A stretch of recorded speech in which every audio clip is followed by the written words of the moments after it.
Let's go Dolphins! There's a pivotal moment that could reshape the entire future of the Miami Dolphins franchise. What if I told you the 2026 NFL Draft could already hold the answer to our quarterback dilemma? What if the next defensive X-Factor, the next trench warrior, the next franchise-changing pick, is already staring us in the face? But here's the thing, the man responsible for pulling the trigger is still Chris Greer. Yes, he's still here. The same guy who dragged this franchise through years of bad contracts, wasted draft picks, and broken promises. So, the big question is, will this front office really get it right this time? Or are we just setting ourselves up for another disappointment? You won't want to miss this analysis because what I uncovered in this mock draft reveals bold moves, surprise trades, and controversial picks that are sure to spark debate among the fan base. A safety at number 4? An Alabama quarterback replacing another Alabama quarterback? Oh, yes, this is going to be a hot topic. But before I reveal all the details, make sure you've clicked like, but only if you're navy blue and orange like me. And if you've been a Dolphins fan for over 20 years,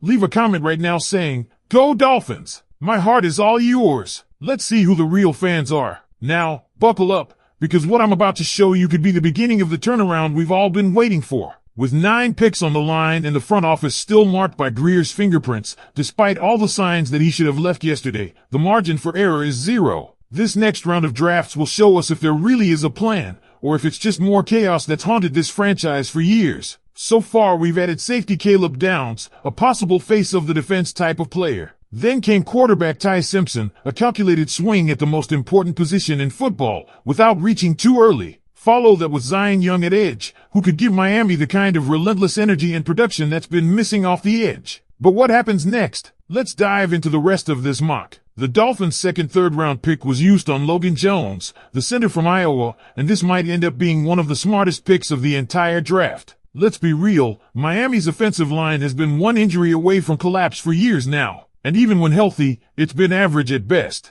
Logan Jones is not a sexy pick, but he's a winning pick. He's an experienced, plug-and-play interior lineman who's already got over 3 years of starting experience at center. But his versatility means he can shift to guard if needed. Why is this such a big deal? Because Aaron Brewer, the current starter, is in a contract year. And with Jonah Savani and Robert Hunt's durability always in question, having someone like Jones who can rotate across positions is crucial. At 6 feet 3 inches, 302 pounds, he's the kind of solid, blue-collar lineman you can build a unit around. Iowa has built a reputation for producing elite offensive linemen, and Jones fits that mold with just 1 sack allowed all season and elite grades across multiple categories. The Dolphins don't need flash, they need foundational toughness. Logan Jones brings it. Now fast forward to the 7th round, where Miami targeted a developmental piece with huge upside in Bernard Gooden, defensive lineman from LSU. This pick shows exactly the kind of forward-thinking the franchise has lacked under Greer's tenure.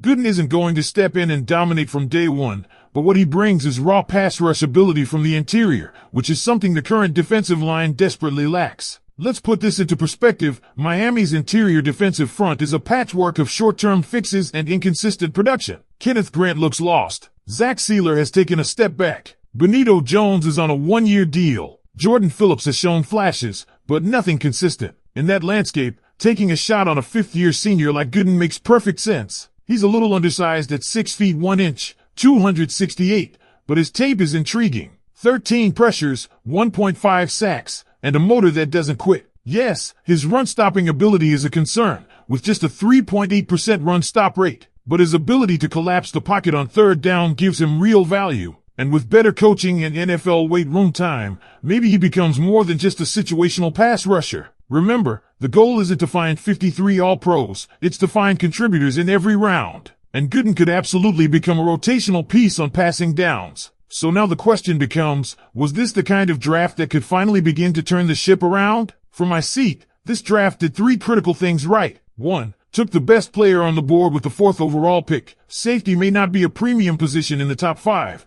but Caleb Downs is the kind of leader and playmaker that transcends those concerns. He fills a desperate need and sets the tone on defense. 2. Smart trade to move up for a QB. Ty Simpson is rising fast and gives the Dolphins a real plan B when the inevitable Tua exit comes. And unlike past regimes, this move didn't cost the farm. It was aggressive, but reasonable. 3. Invested in the trenches, Zion Young and Logan Jones are picks that won't sell jerseys, but they might just win games. These are the types of guys who give you physicality, flexibility, and reliability, traits the Dolphins have sorely lacked. And Bernard Gooden? He's the lottery ticket you take late in every draft. And yet, this entire plan hinges on one uncomfortable truth. Chris Grier is still calling the shots. That's the elephant in the room that no amount of quality picks can erase. As long as he's making decisions, there's always a chance the Dolphins mess it up. Drafting well 1 year doesn't fix 5 years of roster mismanagement, missed evaluations, and half-baked rebuilds. Still, this draft is a glimmer of what could be. With Mike McDaniel's system needing discipline and execution over hero ball, and with foundational talent finally being injected at key positions, you could at least imagine a scenario where this team turns a corner.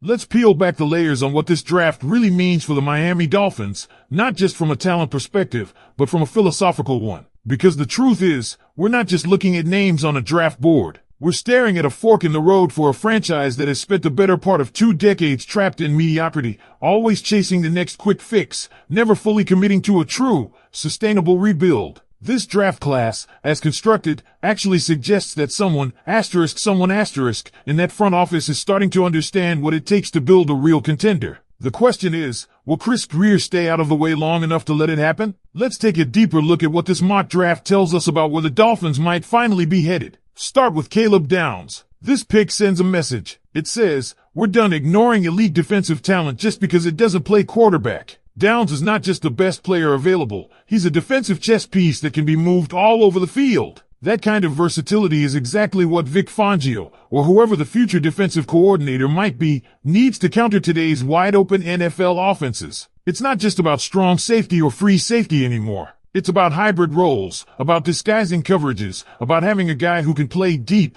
drop into the box, lock up tight ends in the slot, or even blitz from the edge. Downs does all of it, and if Miami had a player like that on defense last year, maybe we're not sitting here at 1-5. Then there's Ty Simpson. Say what you will about drafting another Alabama quarterback, but you know what's worse? Not drafting a quarterback at all and getting stuck in no man's land when Tua's contract is up. This front office cannot afford to be passive at QB again. Simpson gives them a clean developmental timeline. Let Tua play out 2025, hand the keys to Simpson in 2026. No pressure, no rushing. And if Simpson really is rising like it looks he is, they may have just pulled off the steal of the draft by getting him at 27. That's how you build for the future without sabotaging the present. The trenches, though, that's where this mock draft really earns credibility. Miami has been soft in the trenches for far too long. Every year it's the same story. Pressure up the middle, run game gets blown up, edge rush disappears by midseason. And what does Grier do? Signs a washed vet, drafts a project in the 6th round, and calls it a day. But here, we see something different. Zion Young isn't just a nice story. He's a guy whose pass rush and run stop win rates put him in the elite tier. That's production. That's impact. That's what Miami has been missing. Logan Jones continues that same theme. You can't have an explosive offense if your quarterback's getting hit before the second read. And in Mcdaniel's system, interior line play is crucial. Jones might not be a highlight reel player,